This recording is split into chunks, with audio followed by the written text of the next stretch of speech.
Air India 171. How and why? My name is Dan Grider, Captain Dan Grider.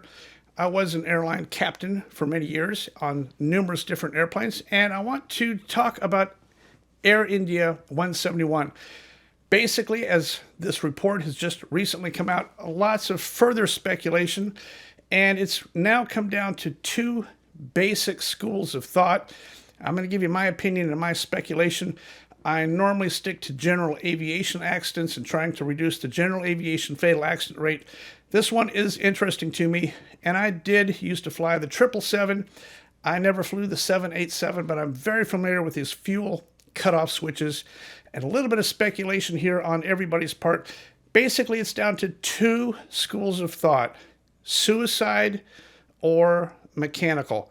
Here's a little clip of the fuel control switches going from off to on. This is what they look like on almost all the Boeings. They're very clunky, very mechanical, and very deliberate to turn them off and on. This is what they look like right here. Here's Captain Steve's school of thought on his theory. Why is that significant in our theory that it was done by one of the pilots? Captain Steve is a well-respected airline captain. And then we've got one from Blanco. Blanco's never been a captain, but he's put out a lot of videos. And here's his theory. He's leaning more towards the mechanical. And here's what he has to say about the act of these switches being accidentally bumped by bumping down the runway during takeoff. There's the possibility that if somebody's guarding the throttles and you're bouncing around, you could accidentally hit those cutoff switches, and if the guard is not working correctly, you could accidentally knock those switches to cutoff. So I'm not much on this bumping the switches. I have never seen these mechanical locks to be anything but very, very robust and sturdy. And there's a couple points that we're going to make real quick because this is a very, very short video about Air India 171. A couple points. Captain Steve, I think, is right on point here.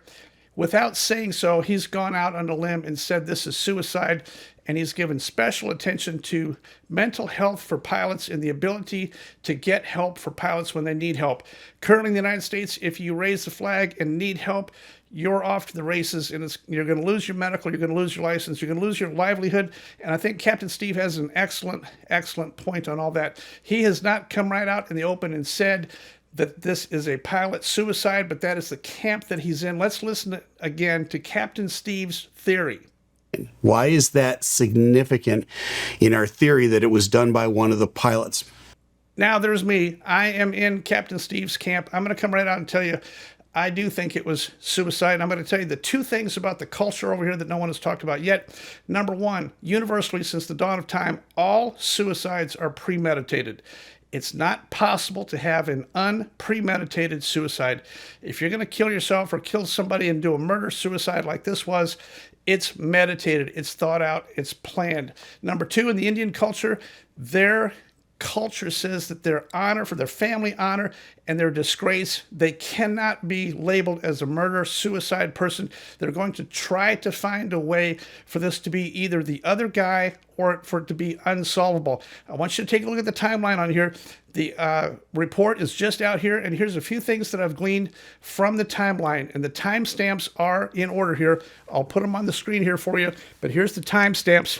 At 42, the first fuel controller switch went to off. At 43, the second one went off. Then one pilot asked, "Why did you cut off?" The other replied, "I did not." Now, that's paraphrased from the report. I'm putting you in English terms here. Why did you cut off? I did not. There's a 10-second delay between the time that the fuel switch got to cut off and it was returned to run. Now, if you're looking at this and saw that the other pilot, whoever it was, cut the fuel switches off, number one, why would you discuss it? Why? This is no time for discussion and 20 questions and asking him, why did you do that? The easy answer is turn it back on immediately. There's a 10-second gap in here between the time it went off and back on. The fuel control switch came back on 10 seconds later. We're going to simulate that. I'm going to do it with my hand. I'm the captain, and I'm sitting in the left seat. We've just rotated, and I reach down there, and I go off, off. Why did you do that? I did not.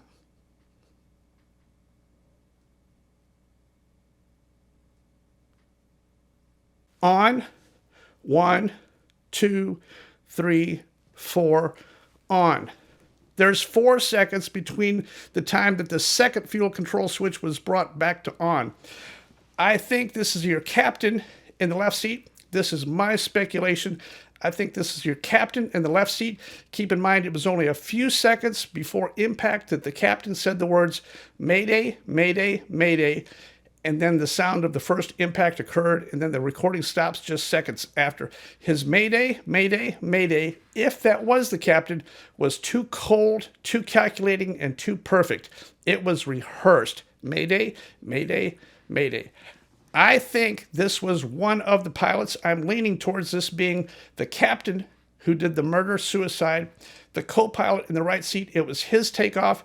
We know for sure it was the FO's takeoff. The other thing I want to know is why has it taken us this long? The cockpit voice recorders are area-specific, mic-specific.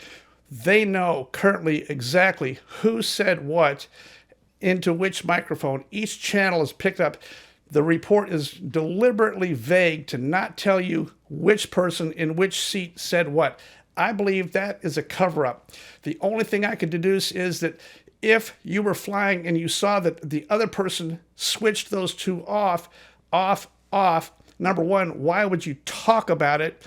And number two, why would you wait 10 seconds to correct it? I want to know your thoughts on the matter. I am a captain. I'm previously a captain. I'm still flying as captain on many, many different airplanes even today.